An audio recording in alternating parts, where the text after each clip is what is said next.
So my immediate response was a lightsaber. And he just smiled. And we carried on doing what we were doing, probably watching more Twin Wars. And then I was thinking about it, I was processing what I just said. And I looked at him and I said, no wait, I'm just buying me a lightsaber. A real Jedi has to construct their own lightsaber from nothing. And he looked at me and said, so you want to build a lightsaber? And that is what I did, from nothing. And so, my young Padawans, today I'm going to show you how you yourselves can build a lightsaber. But first, in order for you to trust me as your Jedi Master, I need to introduce myself. My name is Gergana, but I usually go by Jerry because that's a little bit easier to pronounce. That's my website and my Twitter. There, if you want to go take a look. I recently became a Microsoft MVP, and I work for a company called BBD. I work there in the research and development team. And a lot of people ask me what we do in the research and development team. And the plain, boring answer is we do some specialized consulting, we do the training of the BBD developers, and we also do some research. But that's the boring answer. We also do a lot of fun stuff. We do things like building meme generators, flying droids with bananas, and my personal favorite, programming Astromech droids. Because every Jedi needs a trusty droid to go on adventures with. And that's where I started, hacking my Astromech droid with the Force, making it move around. Now I know what you're all thinking. We live in the real world. The Force is not actually real. What the hell is she on about? Oh, it is real. You just know it by a different name. JavaScript.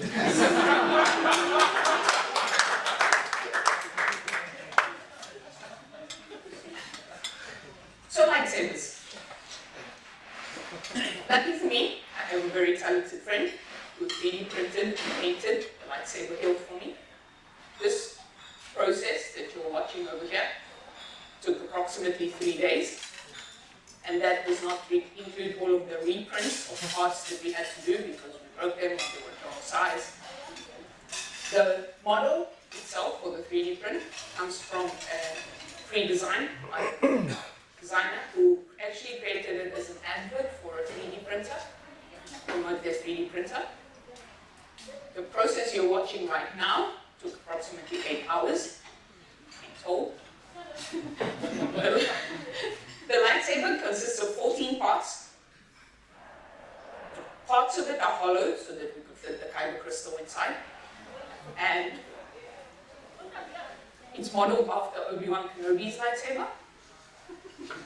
The blade is detachable, mainly so that I could get it here from Joburg, but also because of that, I've been told by this very same talented friend of mine that there will be no vigorous lightsaber fights, only gentle waving.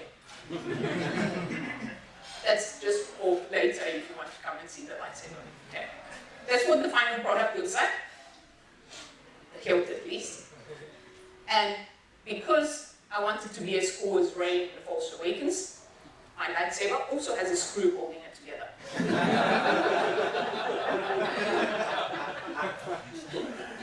So that's the external parts of the lightsaber. But what gives a lightsaber its true power is the kyber crystal. That is what makes the lightsaber the powerful weapon that it is. And in the peak of the Jedi Order, young Padawans such as yourselves would be sent to remote planets around the universe to mine kyber crystals so they could construct their lightsabers. Sadly for us, we live in a slightly more boring world than the Star Wars universe. So I'm really sorry to tell you, kyber crystals aren't real. Lucky for us, we have 2 advantages. The first is that we know JavaScript. And the second is that we live in the 21st century where IoT is actually a real thing. So we can build our defected lightsaber. My first prototype was with the NORDIC Thingy 52. Now, I'm not calling it the Thingy because I've forgotten its name. It's actually called that. I promise. And the reason I decided to use this as a prototype is because it had everything I needed. An LED for the light, because it's in the name. A speaker for the zoom sounds. A button, also known as a dead Jedi switch. For those of you who've seen Star Wars, you may have noticed that whenever a Jedi drops their lightsaber, it turns off. And an accelerometer, because we want to detect movement in the lightsaber. The NORDIC Thingy also has my favorite wireless technology, Bluetooth. I'll tell you a bit more about why it's my favorite a little bit later. But using this, with the Bluetooth connection and something called Web Bluetooth, I managed to connect to it, manipulate all the different components, and make a prototype.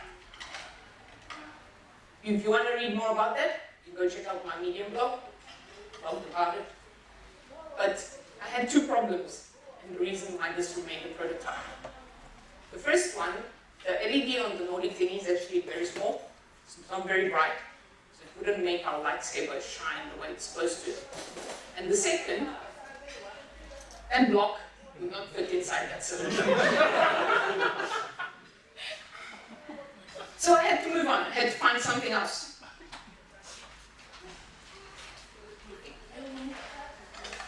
There. So I decided to use a Raspberry Pi Zero. The Raspberry Pi Zero, pretty similar to a normal Raspberry Pi, just a lot smaller. It's got a bit of a smaller processor, only has micro USB ports and a mini HDMI port. It's running something called Raspbian Buster Lite, which is a Linux distro based on Debian Buster, and it's a command line version only of Linux. So you have to SSH into it, you have to connect to it in order to control it. Once the operating system was set up, I decided to start with the most important part, the lightsaber, the lights, because it's in the name. So I decided to use a RGB LED strip, and the way the RGB LED strip works is that we connect it to the serial peripheral interface pin of the Raspberry Pi. There's only one of these pins. The reason we have to connect it to this Pi pin rather than any normal GPIO pin is because GPIO works simply 1 or 0, on or off, whereas this Pi pin sends continuous data over high frequency to the strip, so it makes it look like the light is actually radiating from the lightsaber. And we can do things like turn it on gradually and turn it on. So it makes it look a little bit cooler. That's why we use this pen. There are lots of tutorials on how to connect an RGB LED strip to your Raspberry Pi. A lot. And because this strip needs 5 volts and 60 milliamps per LED, we have 44 LEDs on here, which is more than 2 amps. I have it from a trusty source. 2 amps is a lot of amps. It will shock you. Won't kill you, it will shock you. So even your phone doesn't require as much as 2 amps, so it's quite a lot. So from what I read on the internet, it said that the Raspberry Pi is not strong enough to power the LED strip alone. You have to provide external power. And you would think that by my age, I would have learned not to trust what I read on the internet. But I did. Connected everything together, and suddenly I could smell smoke. I was picking things up, holding them close to my face, trying to figure out where the smoke was coming from. I touched the breadboard and it was burning hot, so I unplugged everything very quickly. Only one jumper wire melted, so we were okay. But then I decided to try to figure out what was going on. So I grabbed the multimeter, started measuring things. And you know how we have these IEEE standards where the red wire is always the live wire, and the black, brown, or white wire is usually the ground wire. Well, my USB cable that I had cut in half to attempt this not obey those standards. I don't think it was ever meant to be cut in. Now, after this incident, I decided to move on. And I decided I knew better than the internet, and I'll just power everything from the Raspberry Pi, and it will be fine. I'll just have to do. But still nothing worked. No matter what I did, tried so many libraries, JavaScript libraries, Python libraries, C libraries, installed so many things on that Raspberry Pi to get this light to turn on. Nothing. And eventually I was reading this one more tutorial. And I read the definition of an LED. A light-emitting diode is a component where when current flows through it, it produces light. That's the standard definition. That's what it says on Wikipedia. It's fine. This here is the symbol for an LED. Now, that triangle there is not just there to make things look pretty. It's actually pointing in a direction. Because a light-emitting diode only produces light when the current flows through it in the correct direction. So I took a closer look at my strip, and I noticed something.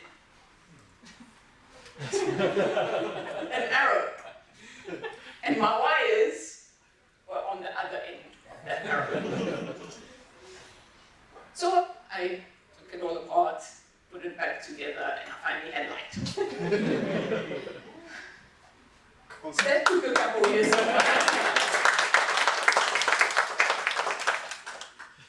But then I could move on to the Joule sounds.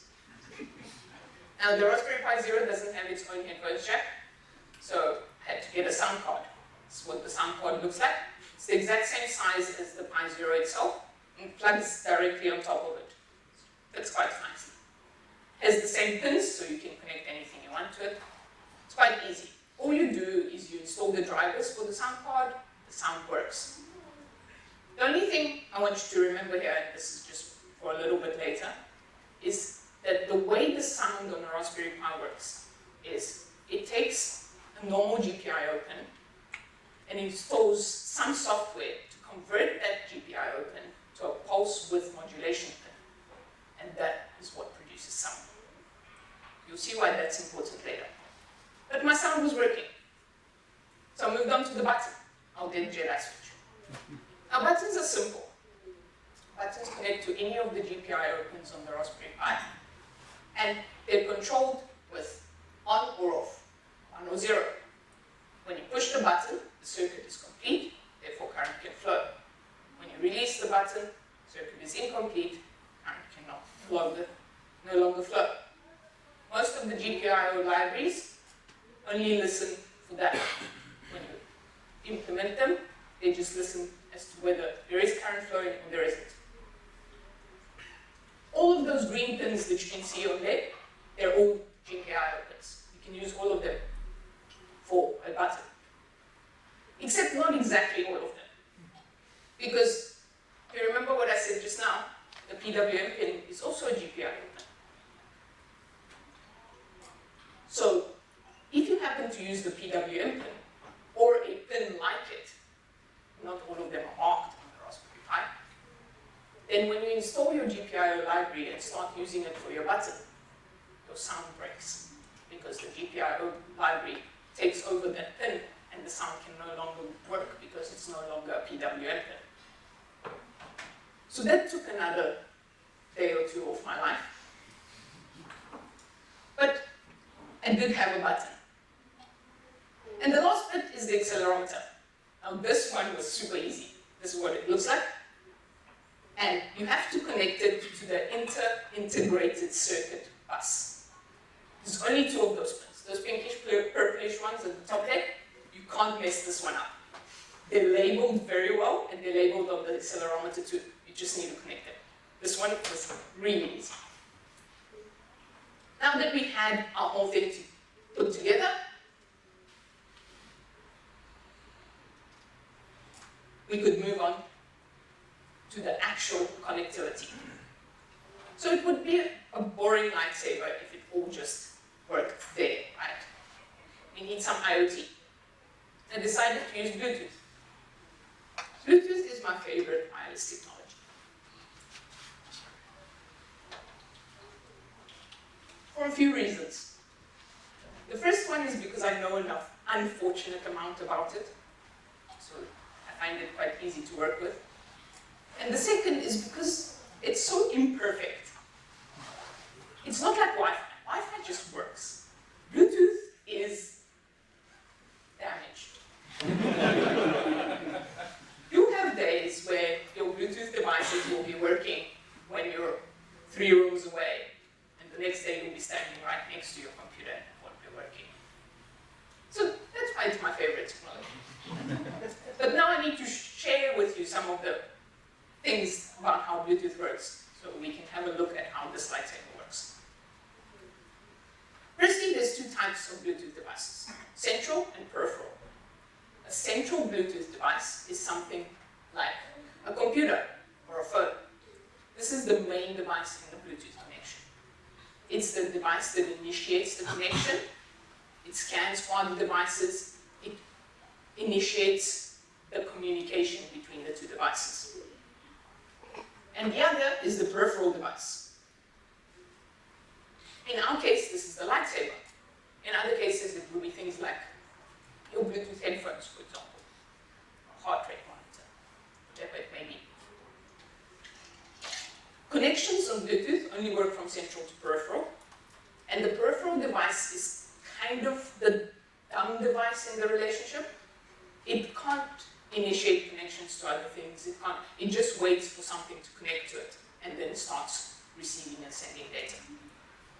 It also can only be connected to by one device at a time, whereas the central device can be connected to many peripherals at the same time.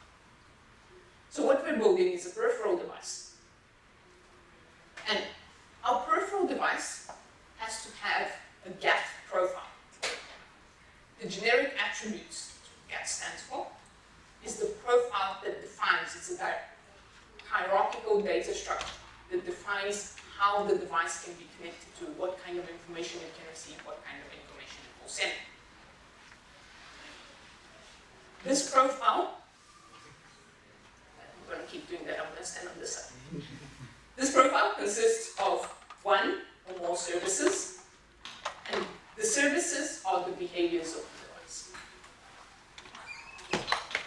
These services have connections to other services, and they also have 1 or more characteristics. The characteristics are what we're going to concentrate on. The characteristics are the actual functions, how the device actually functions, how it works. They have values, and they have properties to say what they're going to do. There's 3 types of properties. There's a write characteristic, which is a characteristic which expects data from the central device to the peripheral. There's a read characteristic, which is one that sends data when the central device requests it. And there's a notify characteristic that continuously sends data over a period of time.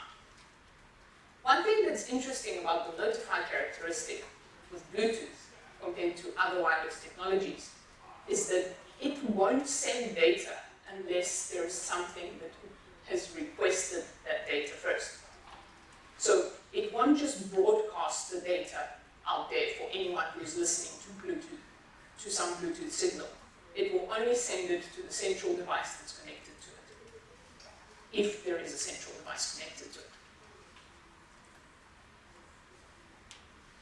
So, in order to create our peripheral device, we're going to use a library called BLENO, which stands for Bluetooth Low Energy for Node.js. And this library can be installed using NPM. Now, this was another interesting story in my adventures of building a lightsaber. My Linux knowledge is limited to Raspbian, because I've only ever worked with Linux and Raspberry Pis. So I didn't know, but apparently this is common knowledge to people who use Linux, that when you run something with sudo node, and when you run something with just node, so non-super user, it's 2 different things. So I thought I was being clever by installing Node Version Manager to manage my versions. And BLENO has a bug in Node version 10, which is the version I was using. I couldn't upgrade to 12 because the Raspberry Pi didn't support it, so I had to downgrade to 8. So I downgraded my Node version to 8, but I didn't downgrade my pseudo Node version to 8. So my pseudo Node version was still version 10, and my normal Node version was version 8. But everything on a Raspberry Pi, because it accesses the actual pins and the actual hardware, has to be run in sudo. You have no choice. So it took me a while to figure out why my Node versions were still different, even though I had downgraded. Once I had downgraded, everything was working. And I could start building the characteristics for the lightsaber. Now, there are two characteristics that we're going to talk about. The first one is the light characteristic, the one that we're going to use to control the LED strobe, so that we can change the colors of our lightsaber. This is a light characteristic. So the central device is going to send us what color we want to change the light to. The second is the button characteristic. This is going to be a notify characteristic, because we want a button to let the central device know whether the lightsaber is on or off. So let's get into some code. This is what our light characteristic looks like. Firstly, it extends the BLENO characteristics class, and then it creates a new characteristic in a constructor by calling the super constructor. Something that's important to note here is that universally unique identifier. That's a 128-bit number that uniquely identifies this characteristic. All characteristics and services on a Bluetooth device have this. And we're also saying that this characteristic is going to be a write characteristic. Then we have to override the onWrite request method. So when the central device requests to write data to the peripheral, this is the method that's going to get called. Now, for those of you who were in Richard's talk earlier, you may have heard about how wireless technologies usually send data in buffers. Bluetooth does the same thing.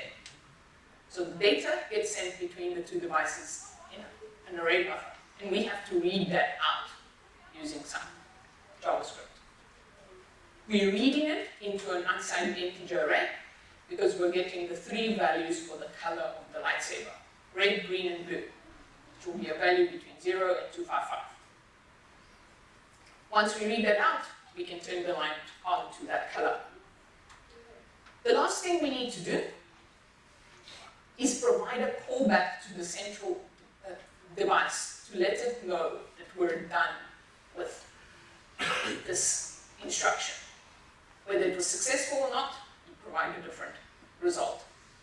That way the central device can carry on. Now the write characteristic, very similar. Again, extending the BLENO characteristic class. Same kind of constructor, except we're now saying that the property is notified. In this one, we need to override a few more methods. The first one is the onSubscribe method. So this is what I was talking about earlier, where it won't broadcast the data unless something is subscribed. That's why we're saving that value in the updated value callback, so we can know whether there's a central device subscribed to our peripheral. On unsubscribe, just undoes that. And then we have the send notification, which firstly checks, is there something subscribed? If there is, it takes the data we want to send, converts it to a buffer, and sends it on. There's 2 more methods in our button characteristic, the start and stop method. The start method will run every half a second and check if the button state has changed. So check if it's gone from 1 to 0, vice versa, and send it on using the send notification. And the stop method just clears that interval.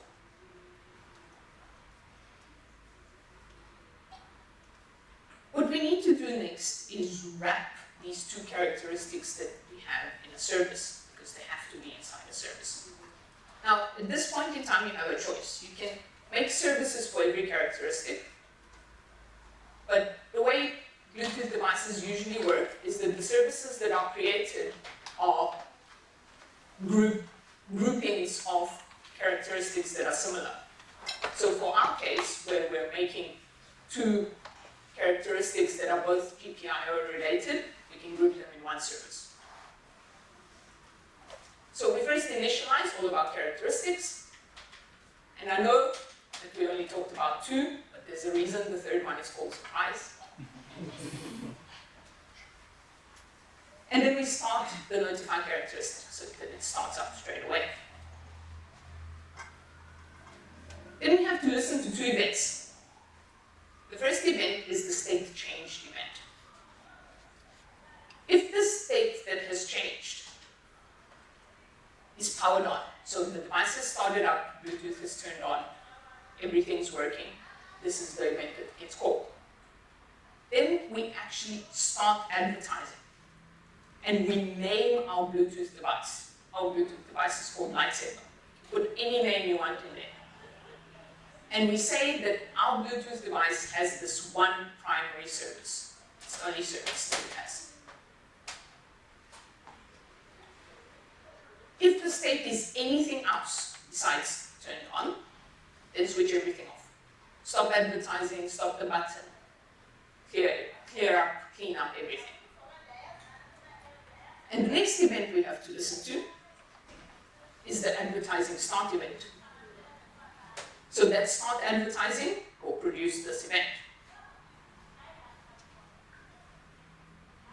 When we start advertising, we create our new primary service, and we give it the unique identifier, as well as the three characteristics that we'll be sending through. And lastly, using the BLENO set service method, we start everything up. And that's pretty much it. That's all we need to create a Bluetooth peripheral. If you'd like to see all of this code, it is available on my GitHub, as well as the link to the 3D print. But let's be honest. You didn't come here to listen to me speak for half an hour. You came here to see this. So as I said, it's a little bit fragile. No vigorous lightsaber fights. I just hope it works.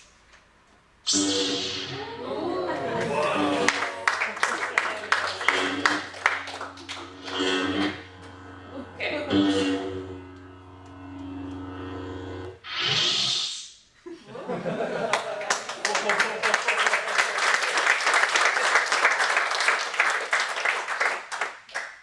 But now, one of the most common questions I got asked when I was walking around with this at work is, what color is your lightsaber? And the answer to that question is, whatever color you want it to be. So what color do we want our lightsaber to be? Pink.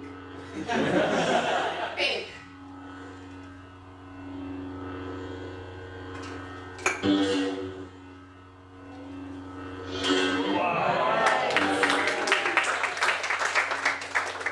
And, of course, the surprise button. Because who wouldn't want pink lightsaber?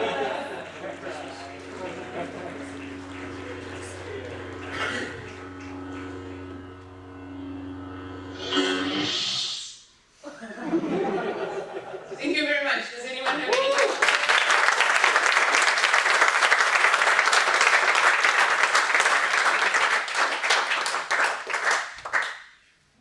Questions? What's next? We need to make it sturdier so that there can be lightsaber fights. It's going to be ready for us. Okay. You've got a few people who want to buy these. When are you taking pre-orders? Sorry, just checking. Your central was the laptop, right? That was it, or is your? Yeah, central is the laptop. All right. So, So the button's going to the laptop's talking back there. yeah. So, yeah. So you can see over there, it now says turn on your lightsaber by pushing the button, and when you push it, Right. it's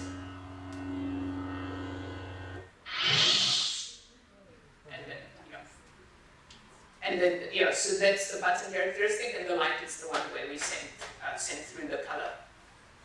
So are you using the web Bluetooth API in there? Or Yes. Wow, that's cool. Yeah.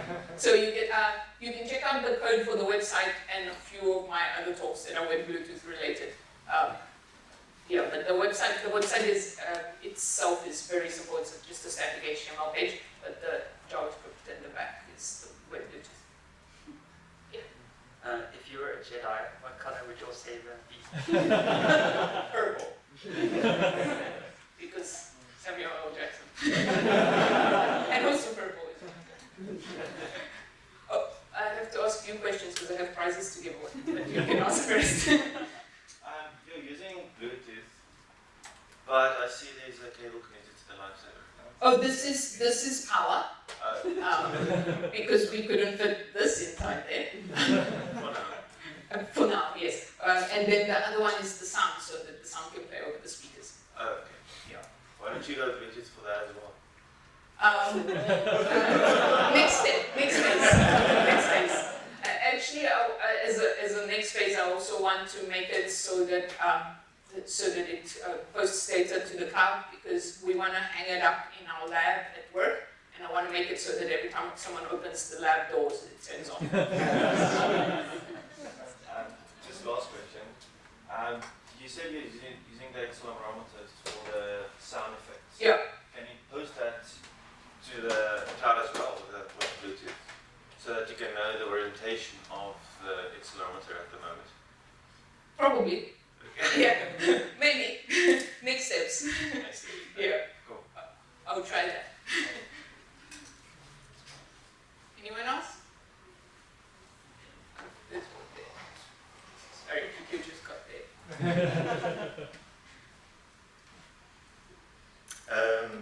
I'm just wondering why you decided to connect to a computer. Surely the Raspberry Pi can run most of this stuff. Yeah, it can. So the main reason for the computer connection is to change the color. Oh, okay. It's an important thing. Because it is actually running pretty much on its own. It doesn't have to be connected. It's just to change the color.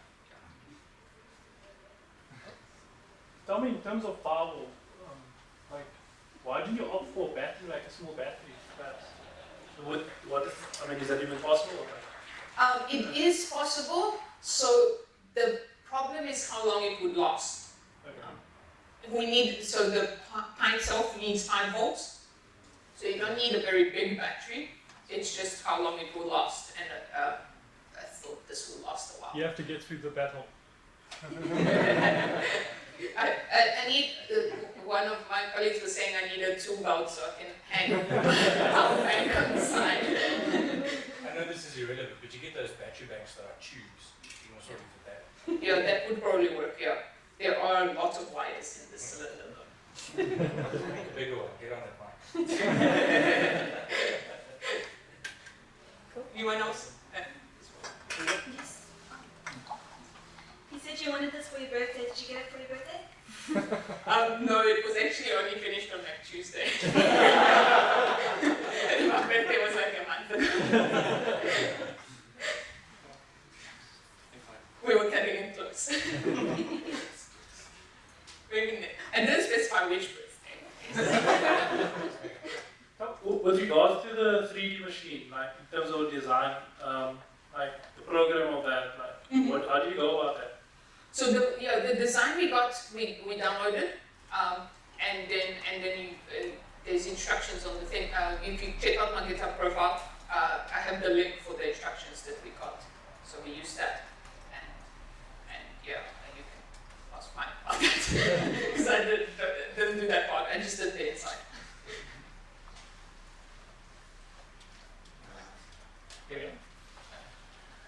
What is your midi-chlorian count? I thought that prequels didn't count.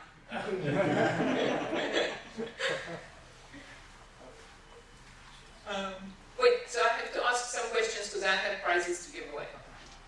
So let's see. What was the pin that I had to connect the LEDs to? Yes, yeah.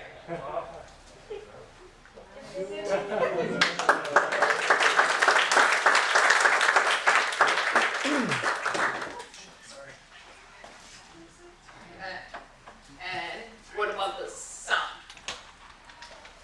Piece of there. So one piece of there. Yeah. Yes, what?